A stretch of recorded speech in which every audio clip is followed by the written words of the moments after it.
What's up, YouTube? Just a quick update. So far, finished everything basically. Got the water block on the 580 right there.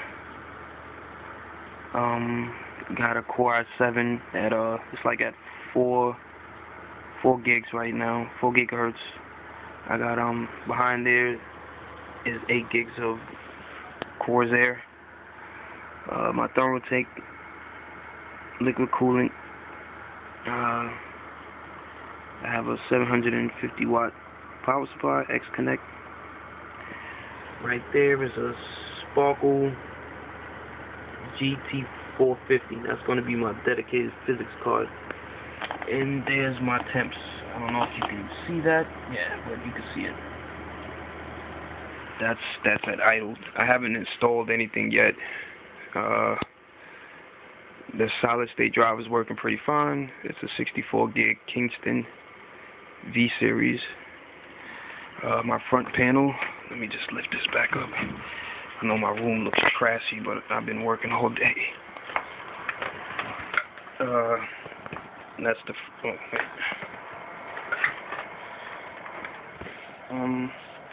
that's a Blu-ray burner. That's the water cooling kit I brought. Just a front memory card reader with, you know, I can control the fans and all that stuff. And that's the USB 3.0, which I had to run out the back because I had to buy an interface card, because this is a P55 for the Win 200 motherboard, and it doesn't support USB 3.0, so I had to run the wire through the top of the case to the back, and it's going inside the card. What else I have here? Oh, I have my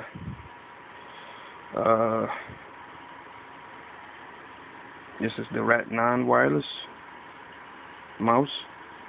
I didn't get a chance to hook that up yet. That's next. And I have I think it's a G19. Yeah, G19 Logitech, one with the LCD screen on it. So I got a little bit more to do. Almost finished. But I think the inside looks pretty good. It's not too messy. You know, cable management's alright. Everything's behind the motherboard basically. So I mean, I don't think it looks too bad. I tried to put some zip ties. You know, I don't think it looks that bad. I love the way I did this part though. That looks nice. So, okay, I'm gonna clean this up and get everything up and running and do some benchmarks. Because coming from a 98 GX2, I know this 580 better do something, especially me water cooling it. Come on. Something gotta happen. And I got that, I had a Core i5, now I have a Core i7, so I know I'm probably gonna be seeing a big difference in performance. So, I'll be making a video pretty soon, and thanks for watching.